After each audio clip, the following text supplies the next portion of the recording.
After transmigrating into a redemption novel, in order to save the devoted female supporting role, I tried to conquer her 4 times. But every single attempt ended in failure. I could never change her tragic ending, the ending where she gave up her life for the male lead. After forcing a smile and attending the male and female lead's wedding, she took a knife and lay down in the bathtub. By the time I rushed home, blood covered the floor. In that pool of blood, Willow lifted her head, tears streaming down her face as she said, "Makoto, he got married. This time, I really can't hold on anymore." Watching her face rapidly draining of color, I clenched my teeth and asked slowly, word by word, "Then what about me?" But she only pressed her lips together and left me with one sentence, "I'm sorry." What she didn't know was that I had already heard this sentence 4 times. But this time was different. This time, she was pregnant. Just last night, she was still nestled in my arms, softly asking, "Hubby, do you think our baby will be a boy or a girl?" Sadly, that question would never receive an answer again. Amid the system's alarms, my world was reset once more. When I opened my eyes again, the 18-year-old Willow was being cornered at the entrance of a familiar alley.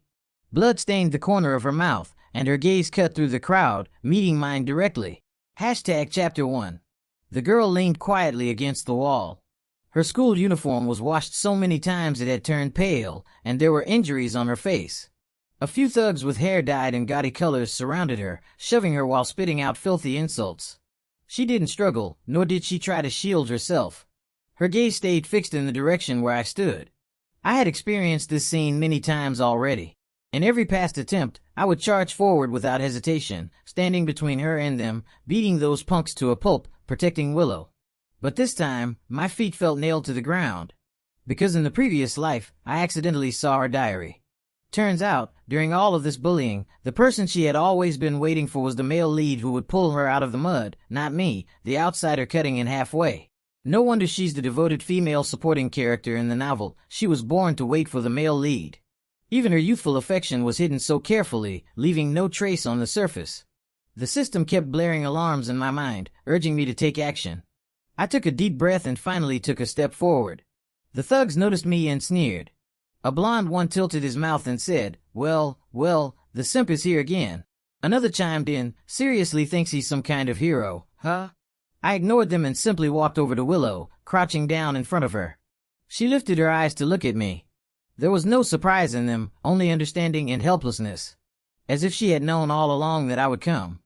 I reached my hand toward her, then picked up the pancake that had fallen in front of her and brushed off the dirt. I said, "Good thing it didn't get dirty." I muttered quietly and took a bite. The pancake was still warm. Inside, the fried egg and lettuce were things I added for her that very morning. Because she often didn't have money for breakfast, I brought her something to eat every day, switching things up. Chewing the pancake, I looked up at the thugs and said with a muffled voice, "Sorry, wrong person. You guys go on." For an instant, the entire alley went silent, except for the sound of me chewing. Willow froze. Her always gentle eyes showed shock for the first time. Her face paled. She pressed her lips tightly together and turned her head away. I didn't pay attention to her. Still eating my pancake, I lifted my foot and walked past her. Chapter 2. When Willow stepped into the classroom right as the bell rang, a large patch of her clothes was already soaked through.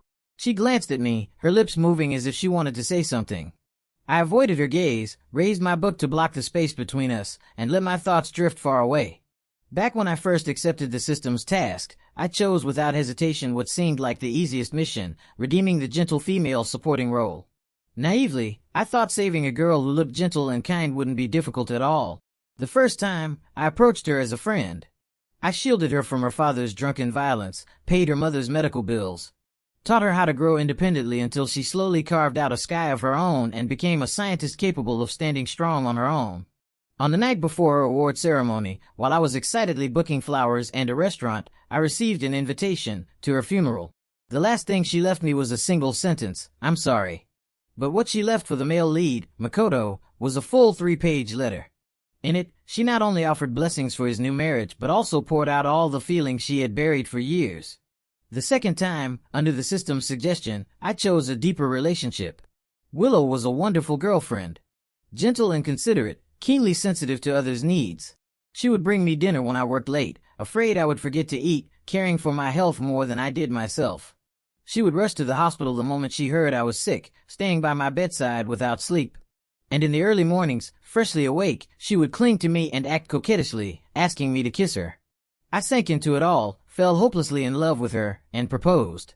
On the day of our wedding, I was full of joy for the future. But when I woke up, the person lying in my arms had already turned into a cold corpse. Her hand was wrapped around an empty pill bottle, tablets scattered all over the floor. Her phone screen was still lit, showing that she had recently liked a post about Makoto's wedding. I unlocked her phone and found dozens of unsent draft messages, all wishing Makoto happiness. The third time, the fourth time. Every time was the same. One moment, she would be messaging me, "Hubby, what do you want for dinner tonight?" The next, by the time I rushed home, she had already jumped off the rooftop. Until this time. Just the night before, the woman who told me I was going to be a father was still planning our future with me. I had even begun drafting a request to remain in this world until the end of my natural life. But after watching the male and female leads walk toward their happy future, she once again ended her own life, as if completing a mission she had long carried. When I saw the bathroom drenched in red, the world I had held together for so long finally collapsed. I had painstakingly guarded every possible point where the male lead might trigger her despair.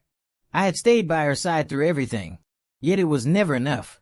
I finally understood, the devoted female supporting role who forever waits for the male lead is not someone others can save. This time, I was truly exhausted. I couldn't save her. And I no longer wanted to try. That very night, I submitted the application to abandon the mission. The system sighed heavily and went to the higher-ups to begin the approval process. Chapter 3. The dismissal bell rang, and the homeroom teacher stood on the podium announcing that seats would be rearranged, letting everyone choose in order. When it was Makoto's turn, his gaze shifted back and forth between Willow and Sophia. Willow kept staring at him, her fingers unconsciously clutching the hem of her shirt. Yet the next second, Makoto said, "I choose Sophia." Willow, who had leaned slightly to one side, froze for a moment. She lowered her eyes, her shoulders sinking a little, unable to hide her disappointment. This scene was all too familiar to me. In the past, I would immediately walk over and deliberately say loudly, "I choose Willow," trying to preserve her dignity in that clumsy way. But this time, I glanced at the empty seat next to the little delinquent Sophia and walked straight over to sit down. Sophia was sprawled on her desk taking a nap. My chair scraping against the floor woke her up, and she glared at me unhappily. She said, "What's the noise for?" I ignored her and quietly arranged my books. Out of the corner of my eye, I saw Willow sitting alone by the window, the seat beside her still empty. She looked lonely and desolate. After class ended, Willow walked to my desk. She said, "George, why did you—" She had just started speaking when Sophia came rushing over like a whirlwind. Sophia let out a cold snort. "George, let me copy your math homework." "Hurry up." She reached straight for my notebook as if it already belonged to her. A faint displeasure flashed across Willow's gentle, reserved face. She looked at Sophia and shoved her own homework into Sophia's hands. "Use mine." Sophia paused for a moment, then muttered, "Fine," before flopping back onto her desk to copy. When the lunch bell rang at noon, the students all flooded toward the cafeteria. Willow stayed where she was, her gaze following me the entire time. I knew what she was waiting for. Every lunchtime, I would take out 2 lunch boxes and hand one to her. Her mother was gravely ill in bed, and the family had no money. Getting 3 meals a day was already a struggle. In the past, I was always moved by how pitiful she looked and softened again and again. But this time, I walked straight to Sophia and said, "Let's go." "Didn't I say I'd treat you to lunch today?" Sophia's eyes lit up. "Oh right, I almost forgot. Then I want to try that new cafeteria window." As I walked out of the classroom with Sophia, I caught in my peripheral vision Willow standing there with reddening eyes, completely at a loss. The next day at noon, she was still waiting for me. When I ignored her again and walked straight out of the classroom, she called my name softly. "George." I didn't respond, dragging my buddy from the next class toward the cafeteria in a hurry. On the third day, she finally walked over herself. She said, "Let's go eat together." Her voice was soft, carrying a tentative hope. I raised an eyebrow, about to speak, when Makoto suddenly pushed the door open. His expression was ugly, as if he had just suffered a blow. Willow immediately went to him and asked, "What's wrong, Makoto?" Makoto closed his eyes for a moment, brows furrowed, and complained angrily, "Sophia is unbelievable. Just because I forgot to buy her milk tea, she threw a tantrum in front of everyone and even refused to eat. Willow tucked her hair behind her ear, her tone so gentle it was almost dripping honey. She said, "Girls get emotional. She might calm down after a while." Makoto sighed helplessly. "This is the third time today, nothing I do can coax her." Willow chuckled softly. "Maybe you're just using the wrong method to coax her." The two of them went back and forth, completely treating me as if I didn't exist. Seeing the situation, I quietly slipped out and thoughtfully closed the door behind me. Chapter 4. The last class activity before the college entrance exam was an outdoor cookout. I originally had no intention of joining, but from morning reading to every break, Sophia nagged in my ear like a broken recorder. "It's our last group activity. Please, I'm begging you. Can't you just come?" In the end, I couldn't stand her pestering anymore and got on the bus. The bus was loud and chaotic. At some point, Willow had slipped into the empty seat beside me. Her face was tinged with an abnormal flush, and the strands of hair near her ears were damp with sweat. After the bus started moving, she gently tugged my sleeve. "George, I feel a little dizzy." I gave her a glance and said expressionlessly, "Obviously." She seemed unprepared for my cold attitude. She froze, a bit of grievance flickering in her eyes as she whispered, "You used to always prepare motion sickness medicine for me beforehand." She sounded like her fever had muddled her mind. Her voice grew softer and softer. "Last time I had a fever, you went out in the pouring rain to get medicine for me. When I had stomach pains, you stayed by my side rubbing my stomach until it got better." With every word she spoke, my heart sank lower. Those were clearly memories from previous lifetimes. I hurriedly tried calling the system in my mind, but all I heard was a harsh, busy tone. Before I could make sense of anything, the bus suddenly jolted violently. From the front came a scream, a landslide. The bus tilted uncontrollably to the right, and the cabin erupted into chaos. Rocks flew everywhere. In the front row, Makoto grabbed Sophia and shielded her tightly with his back. But in the next second, a rock hurtled straight toward him. Seeing this, the groggy Willow snapped awake and instinctively lunged forward. While I was still stunned, Sophia, screaming, threw her arm in front of me to block a flying rock. She yelled, "Deskmate. After this you're letting me copy your homework until the college exam is over." When the bus finally stopped, everyone supported each other as they climbed out. Makoto was holding onto Sophia, the two of them only had minor injuries. But Willow, who had thrown herself over them to protect them, had a long gash on her arm. Blood soaked through her sleeve. She sat alone by the roadside, head lowered as she treated her wound. She lifted her eyes toward Makoto, her gaze dim. Sophia nudged my arm. "George, aren't you going to check on her?" I was bandaging her at the moment. Hearing that, I clicked my tongue impatiently. "Quit talking. Worry about yourself first." The cotton swab dipped in disinfectant pressed onto her wound, and Sophia yelped and jumped in pain. Her screams made my ears ring. I rubbed my ear, then suddenly felt someone staring at me. I turned my head. Willow was looking at me in a daze. She bit her lip, her eyes slightly red. I withdrew my gaze and was about to turn away when she called out to me. "George." Her voice was choked. "I can't bandage it with one hand. Can you help me?" I actually laughed out of anger. "What does that have to do with me? You got hurt because of someone, so go ask them to bandage you." The grievance in her eyes vanished, unexpectedly replaced by a spark of hope. She said, "Are you mad because Makoto and I are close?" "I actually only see him as..." I cut her off. "You can see him as your dad for all I care. Move. You're blocking the way." She froze, staring in the direction I walked away, her wrist falling limp. She gave up on bandaging altogether, letting the wound continue to bleed. Chapter 5. On the bus ride back, the atmosphere was much heavier than before. Clusters of students leaned against each other to rest. No one spoke. Suddenly, Sophia stood up and announced that 500 yuan of the class funds were missing. "It was still in the outer pocket of my backpack before we got on," she said, frowning as she checked her bag. The bus instantly erupted. Someone shouted, "Search the bags." "The money definitely hasn't been transferred yet." Amid the chaotic voices agreeing, Willow silently hugged her worn-out backpack tighter. That tiny movement drew attention. A girl asked, "Willow, what's in your bag?" Willow's face turned pale in an instant. She whispered, just some books." "Let us see." A few classmates grabbed her bag without waiting for permission. The zipper was yanked open, and everything spilled onto the floor. A few old books, a torn wallet, and a stack of loose bills. Sophia picked up the stack, counted it, and said, "It's exactly 500.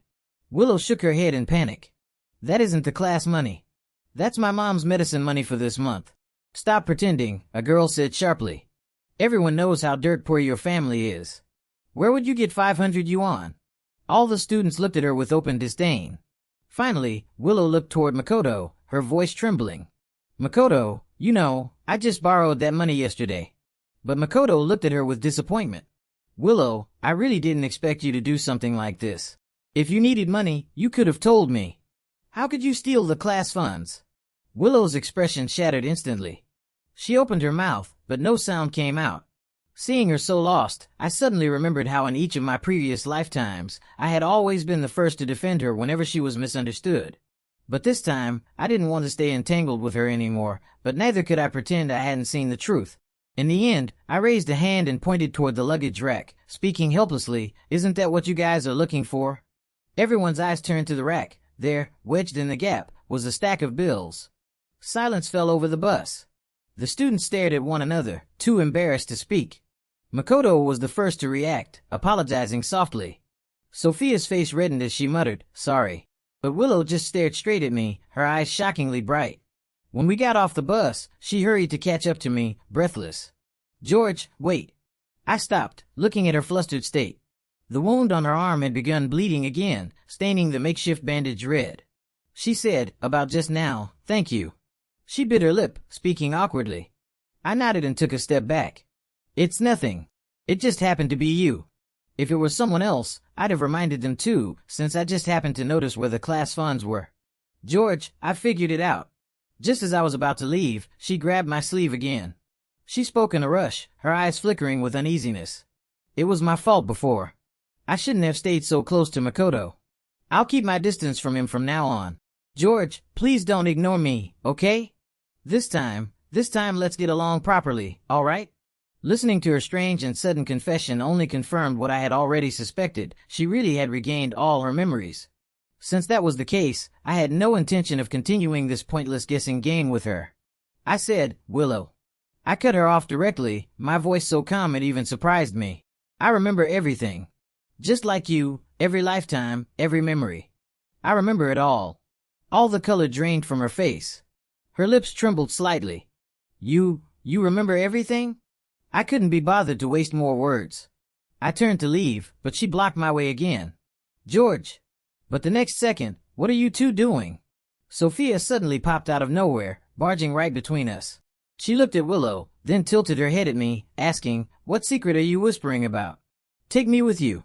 Seizing the opportunity, I stepped away and said, "It's nothing. We're heading the same way, let's go." Sophia beamed and quickly followed me.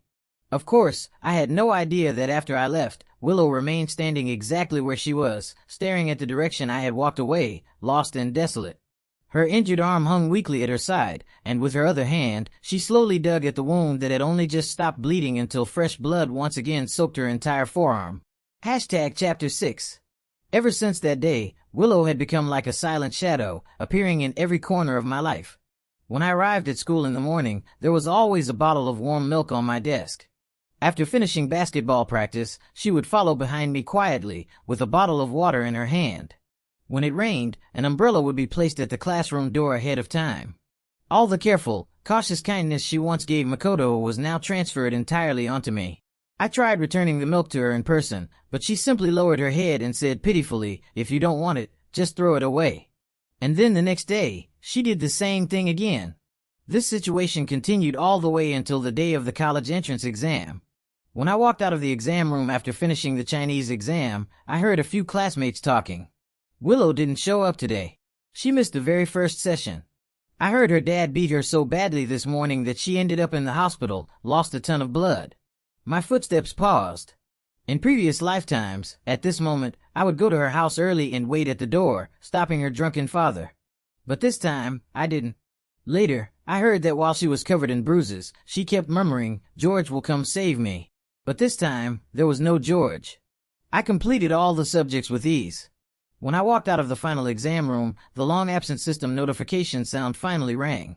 It said, "Host, your request has been approved. It will take a bit more time before you can leave this world. I've prepared a plane ticket and some money for you. You can take a vacation abroad." I looked up at the bustling crowd outside the exam center, with parents holding flowers and welcoming their children. Among the crowd, I saw Willow. She stood on the very outer edge, staring blankly at me. When our eyes met, her gaze brightened slightly, as if she wanted to walk toward me. But I turned away quickly, melting into the flow of people without looking back. I didn't expect that a bit more time from the system would turn out to be 7 years. I finished college abroad, found a good job, and lived a smooth, easy life. Occasionally, Sophia and I would mail each other local specialties, but beyond that, I had no contact with any former classmates. I never expected to run into Willow again. She had shed the innocence of her teenage years and looked exactly like she did after our marriage in my memories, except now, the once gentle look in her eyes carried a hint of gloom and obsession. I was knocked unconscious from behind by a group of people. When I woke up, I found myself imprisoned in a basement. Heavy iron chains were fastened to my wrists, just long enough for me to move around the room. The system's shrill scream exploded in my mind. Host! How did she turn dark? The higher-ups checked several times. Her attribute is definitely devoted female supporting role. There was no sign of Yandere-like obsessive tendencies. I rubbed the aching back of my neck. Yandere or not, but killing herself 4 times just because the male and female leads got married. Is that not obsessive enough? The higher-ups' assessments were clearly unreliable. Willow pushed the door open and came in, carrying a tray. She carefully set the food on the bedside table, her voice soft and lingering. You're awake. She sat by the bed, pulled my hand over, and rubbed it gently against her cheek. Then she gave a faint smile and said, I searched for you for 7 years. Every single day, I thought about you. I pulled my hand back impatiently. But she stubbornly clung to my arm, her voice low and hoarse. For these 7 years, in every city, every country, I never gave up. Expressionless, I said, and now that you found me, so what? Her voice paused, and when she spoke again, it carried a hint of urgency. I found you because I wanted to explain. She said, I know, the way I used to be. I really wronged you. It was my fault, so I raised a hand to cut her off. So now you lock me up as compensation? She froze for a moment. When she lifted her eyes again, the corners were already red. She choked out, honey, believe me. I really know I was wrong. I love you. I paused when I heard her call me that. Then I laughed. Willow, since you're being so sincere, why don't we talk about our child back then? Was it a boy or a girl? At my words, her expression shattered instantly. Tears filled her eyes as she cried, I'm sorry, back then I couldn't control my emotions at all. I know.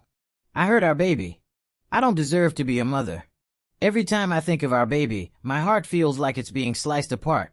I know saying this now is too late, but honey, give me a chance. Please give me a chance to make up for everything. She said, honey, I love you. I really can't live without you. Watching her cry in pain, I pinched the bridge of my nose. Whatever. There were only 3 days left before I would leave this world anyway. Chapter 7. In the following 2 days, Willow's care for me could only be described as meticulous to the point of trembling caution. She served me tea, poured water, washed my clothes, cooked every meal to perfectly suit my taste. She obeyed every word I said. If I told her to massage me, she massaged me. If I told her to wash my feet, she washed them. And even when I ordered her to put on all kinds of revealing outfits, something she had always been conservative about, just to humiliate her, she still bought them and wore them for me, no matter how shameful they were. In short, during this period, if I told her to go east, she would never go west. Only the iron chain on my wrist, she refused to unlock it, no matter what. She said, just wait a bit longer. Every time I brought it up, she avoided my gaze and replied pitifully, let me make sure you won't leave. Every night, she would slip uneasily into my arms, bury her face against my chest, and whisper again and again, honey, honey. I never responded, like a soulless puppet. Until the final night. When she called me again, I stayed silent for a moment, then said softly, go to sleep. I felt her body tremble, then she clung to me even tighter. Warm droplets spread across my neck as her tears soaked through my collar. The next afternoon, her phone rang. Makoto. I leaned against the headboard, watching her voice tremble as she answered. A man's voice came faintly through the speaker. He said he was getting married and invited her to the wedding. After hanging up, she remained silent for a long time. Her phone screen stayed lit, showing she had already booked a round-trip ticket. Departure was noon today. The return flight was 2 hours later. She said, honey. She hesitated as she walked to the bedside, eyes lowered. Makoto. I'm just going to attend their wedding. I'll be back very soon. I shrugged. Go. I said calmly, I won't leave. I'll wait for you to come back. She clearly didn't expect me to agree so easily. She froze, then hurried to explain, I'm only gone for 2 hours, just the ceremony. Look, I already booked the return flight. I'll come back tonight. Seeing the lost, hesitant look in her eyes, I only found it amusing. So some instincts simply can't be changed, no matter how many lifetimes repeat. She spent a long time choosing clothes, and finally settled on a white fishtail dress. The moment the door closed behind her, the system's prompt chimed right on time. Host, the exit channel has opened. You have 3 more hours to say goodbye to this world. I replied indifferently, no need to wait that long. Send me off now. The system asked, are you sure? There are still 3 hours. I answered, I'm sure. I don't want to stay even 1 more second. As the plane carrying her rose into the clouds, my world began dissolving into scattered starlight. In the very last moment, I saw the note she had left on the bedside table. Honey, when I come back, let's start over. The handwriting was neat, filled with tentative hope. Unfortunately, there would be no starting over. This time, I was the one who left first. Chapter 8. I asked the system to let me choose how to exit this world, and I deliberately chose the most brutal option. After blocking all pain, I watched my own skin split open inch by inch. Blood seeped out from countless fine cracks, staining the bedsheets beneath me a deep red. I had my selfish reasons. After watching Willow die in front of me so many times, I needed to take revenge. At the wedding venue, Willow sat among the guests, feeling increasingly uneasy. Her heart was pounding. She sent me over a dozen messages, but they all vanished without reply. Every call went unanswered, eventually turning straight into a powered-off tone. She said, I'm sorry. I think I need to leave first. She lifted her skirt and ran out of the wedding hall, leaving Makoto staring in surprise.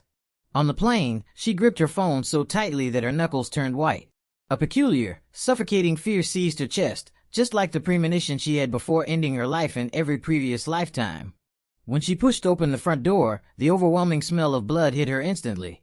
Her fingertips began trembling uncontrollably. She could barely hold the doorknob.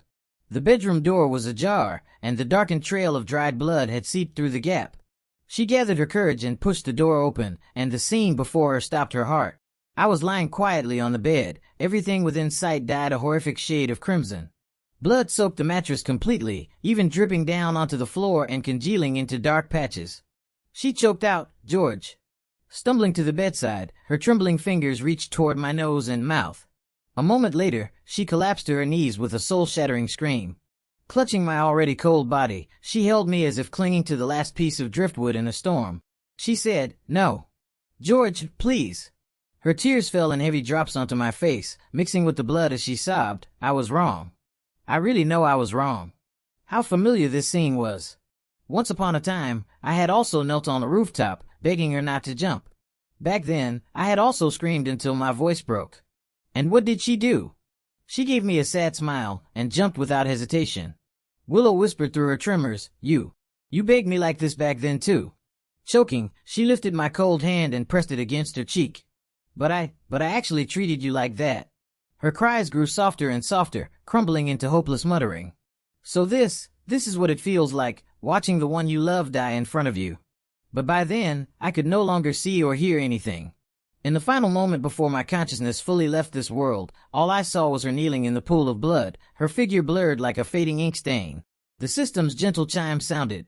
Task world exit complete. Host, welcome back. Chapter 9. After returning to my own world, I immediately took on a new mission without stopping. This time, I carefully chose an entrepreneurship storyline. Starting with nothing but a bowl, climbing step by step until becoming a giant of the industry. Those garbage redemption storylines, I was never touching them again. In the new world, I threw myself into expanding markets and developing products. Every day was incredibly fulfilling. A power fantasy business script was far more interesting than all that love obsession nonsense. That day, while I was reviewing the quarterly report, the system suddenly popped out to gossip. Host, you know what? Something huge happened on Willow's side. I didn't even lift my head, flipping through the documents with impatience. What? Did she kill herself again? It said, even more extreme. The electronic voice carried excited gossiping energy. It said, she cremated your corpse from that world, put the ashes in a custom glass urn, and sleeps hugging it every day. She doesn't go anywhere, just stays in that bedroom where you two last saw each other. I raised an eyebrow, still flipping through the report. It continued, and the scarier thing, the system lowered its voice. She somehow gathered every trace of you from every world. Photos, videos, even things you used, all stored in a hidden chamber. Makoto went to see her and she threw him out, saying, "Don't disturb me and my husband." I chuckled, took a sip of coffee. As expected. She's a yandere to her core. The system continued. The craziest part is, she heard somewhere that you might be in another world, so she started desperately looking for a way to travel through dimensions. Rumor says she sacrificed half her lifespan just to. Its voice suddenly cut off, replaced by a sharp burst of static. Sensing something, I lifted my head. Through the office's floor-to-ceiling windows, I saw a familiar figure standing downstairs. Willow. She had lost a lot of weight, like all life had drained out of her. Her complexion was frighteningly pale. But her eyes, those eyes were blindingly bright, fixed directly on me. The system stammered, "As she actually found you." I met her gaze calmly. I even gave her a smile, which slowly shifted into a cold smirk. Then I withdrew my gaze and pressed the internal line button. "Anna, get ready. We're moving up the acquisition of that tech company." The system panicked. "Host, what do we do?" "She's right downstairs." I laughed. "What's the rush?" I calmly signed the last document. "System, calculate my mission points for this world." The system said, "Mission completion 98%, rating S level, but host." I cut it off. "Send me to the next world." I stood up, glanced one last time at the slender figure downstairs, and sneered. I don't believe she has that many lives left to sacrifice. As the teleportation's white light engulfed me, I saw Willow suddenly break into a frantic sprint toward the building entrance. Unfortunately, she was still one step too late. This time as well, she failed to catch me. I closed my eyes and thought it would go on. "Chase me. No matter what you do, you will never catch up to me." Hashtag Chapter 10. During breaks between missions, I went back to visit Sophia twice. The first time was for her wedding. I quietly sat in the last row, watching this once rowdy, lively little troublemaker wear a pure white wedding dress, her face shy and glowing. When the ceremony ended, she spotted me. Her eyes lit up instantly, and she dragged her groom over in excitement. She said, "George, this is my deskmate I always talk about." She beamed as she introduced him to me, then turned to me and said, "This is my husband, David." The groom reached out his hand with a laugh. "Sophia always talks about you. Says you used to copy her homework all the time." Looking at the happiness on Sophia's face, I suddenly remembered that rainy day in our senior year, how she screamed while shielding me from flying gravel. Now she had found the happiness that belonged to her. That was good. Really good. The second time I went back was for her baby's 1-month celebration. The chubby little thing lay in the crib blowing bubbles. Sophia complained about how hard the baby was to take care of, but the smile in her eyes betrayed her joy. She asked, "How are you doing now?" While patting the baby's back, she added, "Still living abroad all by yourself?" I nodded. Across 5 lifetimes in that world, the first 4 were spent circling around Willow alone. Only in the 5th did I, by chance, end up befriending Sophia. And that friendship became the warmest thing I gained during that long mission. Before heading to a new world again, I went to say goodbye to her. I brought her baby a longevity charm. The little one grabbed the bell and giggled. Sophia tilted her head and said, "Going abroad again?" She fussed over me like an old mother. "Take care of yourself over there. Call us anytime if anything happens. And if you meet someone nice, hurry up and settle down." She nagged me in that gentle, motherly way, filling the void of growing up without parents. I listened with a smile, without interrupting. "George." Before I left, she looked at me seriously and said, "No matter where you are, you have to be happy." She added, "If anything happens, call us. Our deskmate friendship lasts forever." I nodded and waved goodbye. As I turned and walked into the security checkpoint, I heard her call behind me, "Remember to come back often." Outside the airplane window stretched a vast, rolling sea of clouds. The system whispered, "Host, what kind of world do you want to go to this time?" I replied, "Anywhere." I closed my eyes. As long as Willow isn't there.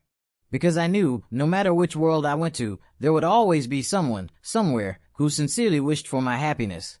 And that was enough.